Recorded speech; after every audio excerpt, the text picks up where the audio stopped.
శనివారం ఎపిసోడ్ వచ్చేసింది. అయితే ఈ ఎపిసోడ్ చాలా బాగుంది. ఎందుకంటే మ్యాక్సిమం తప్పు చేసిన వాళ్ళందరూ క్లాస్ పీకారు. మెయిన్గా యష్మి చాలా ఓవర్ చేసింది. అది మనందరికీ తెలిసి పోయిన వీక్లో దాని గురించి క్లాస్ పీకారు నాగార్జున గారు. అయితే సంచారకురాలుగా ప్రేరణ వేస్ట్ అన్న యష్మి కూడా సంచారకురాలుగా ఉన్నప్పుడు మణికంఠ తెచ్చిన మర్మరాల టాస్క్లో కావాలనే ఫాల్ చేసింది. అది తను తర్వాత ఒప్పుకుంది. ఫస్ట్ ఒప్పుకోలే, వీడియో చూపించాక ఒప్పుకుంది. నిఖిల్ని అయితే నాగార్జున సార్ మెచ్చుకున్నారు, అందరం మెచ్చుకున్నారు. ఎందుకంటే ఇద్దరు ఉన్న Nikhil team highest money prize గెలిచింది. 5-6 ఉన్న టీము ఓడిపోయింది. అయితే ఓడిపోయినందుకు గాను వాళ్ళిద్దరిని క్లాన్ నుంచి తీసేశారు చీఫ్లుగా. ఇప్పుడు నిఖిల్ ఒక్కడే. నిఖిల్ తర్వాత మళ్ళీ పోటీ కాదు, ఓట్స్ వేస్తే దాంట్లో అభయ్ వచ్చాడు. అభయ్ ఇప్పుడు సెకండ్ చీఫ్. ఈ వారం మొత్తం ఇద్దరే ఉంటారు చీఫ్లు బిగ్ బాస్కి. అయితే విష్ణుప్రియని సోనికా టార్గెట్ చేసింది. ఇది మనం పోయిన వారం మాట్లాడుకున్నాం.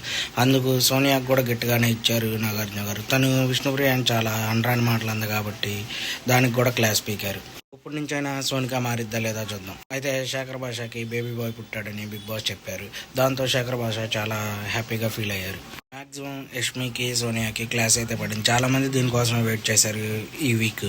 అయితే వాళ్ళ క్లాస్ పడతాం చాలా ఆనందంగా ఉంది. అయితే బెస్ట్ ప్లేయర్ మాత్రం పృథ్వీ అంది యష్మి. అక్కడ మాత్రం రాంగ్ అనిపించింది. ఓకే ఫ్రెండ్స్, కామెంట్లో మెసేజ్ చేయండి ఏమైనా తప్పులు ఉంటాయి. మంగళగిరి మామ యూట్యూబ్ ఛానల్ని లైక్ చేయండి, షేర్ చేయండి, సబ్స్క్రైబ్ చేయండి.